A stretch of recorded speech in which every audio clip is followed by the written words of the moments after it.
Pichichi, Lewandowski double Mbappé coup dur, le Barça perd un défenseur pour la rencontre contre le Bayern Munich FC Barcelone, un géant anglais s'immisce dans un dossier du Barça. Lewandowski, un début de saison éblouissant après avoir inscrit un doublé face à Séville. Robert Lewandowski se positionne largement devant Kylian Mbappé dans la hiérarchie des meilleurs buteurs.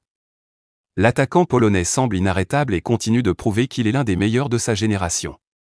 À 36 ans, il affiche une forme incroyable, améliorant constamment ses performances sur le terrain, tel un bon vin qui se bonifie avec le temps. Lors de la 10e journée de la Liga, Lewandowski a brillé en marquant 2 fois en première période contre Séville. Ce doublé a porté son total à 12 réalisations en seulement 10 matchs, ce qui équivaut à une moyenne impressionnante de 1,2 buts par match. Ce rendement exceptionnel le place en tête du classement des buteurs, loin devant ses concurrents directs.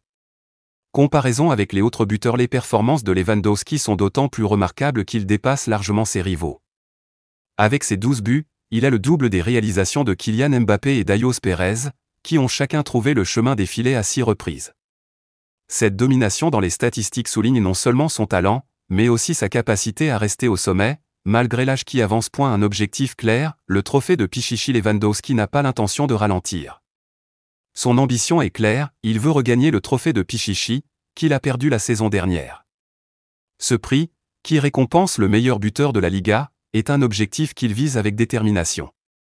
Sa motivation est palpable, et chaque match devient une occasion pour lui d'ajouter à son palmarès déjà impressionnant. Un modèle de persévérance. Ce qui distingue Lewandowski, c'est sa capacité à se réinventer et à s'adapter. Même à un âge où beaucoup de joueurs commencent à décliner, il continue de démontrer une éthique de travail exceptionnelle. Ses entraînements rigoureux et son engagement envers son sport lui permettent de maintenir un niveau de jeu élite. En somme, Robert Lewandowski est en train de réaliser un début de saison éclatant, consolidant sa position de meilleur buteur de la Liga. Sa forme actuelle, sa détermination à regagner le trophée de Pichichi et son leadership sur le terrain font de lui une figure incontournable du football mondial.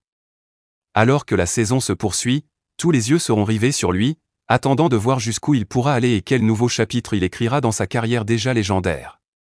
FC Barcelone, un défenseur clé manquant pour le match contre le Bayern Munich lors de la rencontre de la 3e journée de la Ligue des Champions, le FC Barcelone devra se passer de l'un de ses défenseurs face au Bayern Munich. Cette situation complique la tâche de l'entraîneur alors que l'équipe vise à se qualifier pour les phases éliminatoires de cette prestigieuse compétition. Une saison difficile pour Eric Garcia cette année, la Ligue des Champions ne sourit pas à Eric Garcia, le défenseur central qui a été repositionné en milieu défensif. Son parcours a été marqué par des incidents regrettables, notamment son exclusion lors du premier match contre le club français de Monaco, où il a reçu un carton rouge à la 10e minute, contribuant à la défaite de son équipe, 2-1. Cette expulsion a engendré une suspension qui l'a empêché de participer à la seconde rencontre face aux Young Boys, où le Barça a néanmoins triomphé, 5-0. Malheureusement, Garcia ne pourra pas non plus jouer lors de ce 3e match contre le Bayern Munich en raison de cette suspension de 2 rencontres. Bien qu'il ait ressenti une gêne lors de l'échauffement hier, cela n'est pas la raison principale de son absence. En effet, il semble être en voie de rétablissement et a été vu en train de s'entraîner aujourd'hui, ce qui est un signe positif pour son retour futur. Un effectif diminué pour le FC Barcelone et l'absence d'Eric Garcia s'ajoute à une liste déjà bien remplie de joueurs indisponibles. Le club doit également composer avec les blessures de Christensen, Ronald Araujo, Ferran Torres, Ter Stegen et Marc Bernal. Chacun de ces absents représente un coup dur pour l'équipe, déjà fragilisée par les défis de la saison. Bien que Gavi et Fermin aient fait leur retour lors du match contre Séville, ainsi que Dani Olmo qui était sur le banc, ces joueurs ne sont pas encore en mesure de débuter un match aussi exigeant que celui de la Ligue des Champions. Leur présence sur le terrain serait cruciale, mais leur manque de rythme pourrait être un obstacle à leur performance. Un milieu de terrain prêt à lutter malgré ses absences, l'entraîneur Flick peut compter sur un milieu de terrain composé de Marc Casado, Pedri et Pablo Torre, tous à 100%, prêts à affronter le Bayern Munich. Ce trio de milieu de terrain a montré de bonnes performances lors des derniers matchs et est bien préparé pour le défi qui les attend. Cependant, rien n'exclut la possibilité d'un appel de l'un des milieux revenus de blessure, selon l'évolution de leurs conditions physiques. L'entraîneur devra évaluer la situation jusqu'au dernier moment pour maximiser les chances de succès du FC Barcelone dans cette rencontre cruciale. Le FC Barcelone se prépare à affronter le Bayern Munich dans un match qui pourrait avoir des répercussions importantes sur son parcours en Ligue des Champions. L'absence d'Eric Garcia et d'autres joueurs clés complique la tâche, mais l'équipe reste déterminée à donner le meilleur d'elle-même.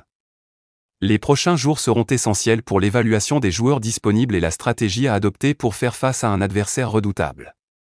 Les supporters espèrent que l'équipe saura surmonter ces défis et réaliser une belle performance sur la scène européenne. Le FC Barcelone face à une concurrence sèche pour Jonathan Tah. Le FC Barcelone est actuellement dans une dynamique de renforcement de son effectif, et l'une de ses cibles défensives principales est le défenseur Jonathan Tah. Bien que la défense catalane soit déjà bien fournie avec plusieurs joueurs talentueux, la direction sportive du club considère le recrutement de Tah comme une initiative stratégique. En effet, il arrivera gratuitement à la fin de son contrat en juin prochain, ce qui représente une opportunité financière intéressante pour le Barça. Un défenseur prometteur, Jonathan Tah, âgé de 28 ans, possède encore de nombreuses années devant lui pour évoluer au plus haut niveau. Sa présence sur le terrain, combinée à son expérience, en fait un atout potentiel pour n'importe quelle équipe. Le FC Barcelone, bien conscient de ses qualités, voit en lui un joueur capable de renforcer sa défense tout en apportant une certaine stabilité et une solidité indispensables. Concurrence en forte croissance cependant, le FC Barcelone n'est pas seul dans la course pour recruter Jonathan Tah. Selon des informations relayées par Bild, le Bayern Munich, leader de la Bundesliga, s'intéresse également à lui. En outre, d'après la Gazzetta dello Sport, l'Inter Milan suit également de près ce dossier, ajoutant encore plus de pression sur le club catalan. Aujourd'hui, une nouvelle équipe anglaise vient s'ajouter à la liste des prétendants. Liverpool, un concurrent de taille. Les dernières nouvelles indiquent que Liverpool envisage sérieusement l'acquisition de Jonathan Tah. Selon les informations de Theo Hamtok, le club de la Premier League serait prêt à déployer tous les moyens nécessaires pour convaincre le défenseur de rejoindre l'équipe d'Anfield. Cette intention de Liverpool représente un défi considérable pour le FC Barcelone, qui devra intensifier ses efforts pour se démarquer. Un atout majeur pour Liverpool est la présence de Xavi Alonso, l'entraîneur actuel de Tah. L'Espagnol a laissé une empreinte significative sur le club et possède une connaissance approfondie de Liverpool et de sa culture. Cela pourrait lui donner un avantage pour persuader Jonathan Tah d'intégrer les Reds, en lui offrant non seulement un projet sportif ambitieux, mais aussi un environnement familier. Défi financier pour le FC Barcelone face à cette concurrence redoutable, la tâche s'annonce complexe pour le FC Barcelone, notamment sur le plan financier. Le club catalan fait face à des défis économiques persistants, ce qui complique sa capacité à rivaliser avec des clubs comme Liverpool, qui disposent de ressources financières plus importantes. Ainsi, le Barça devra trouver des moyens créatifs pour attirer Tah, en mettant en avant non seulement le potentiel sportif, mais également la renommée du club et son histoire. En résumé, le FC Barcelone voit un club majeur de la Premier League, Liverpool, se joindre à la lutte pour Jonathan Tah, ajoutant une pression supplémentaire dans la quête du défenseur. Alors que le Barça cherche à renforcer sa défense, il devra naviguer à travers une concurrence intense et des défis financiers. Le temps est désormais compté pour le club catalan, qui doit agir rapidement pour sécuriser les services de ce défenseur prometteur avant qu'il ne prenne une décision cruciale sur son avenir. Les mois à venir s'annoncent donc décisifs pour le FC Barcelone dans cette affaire.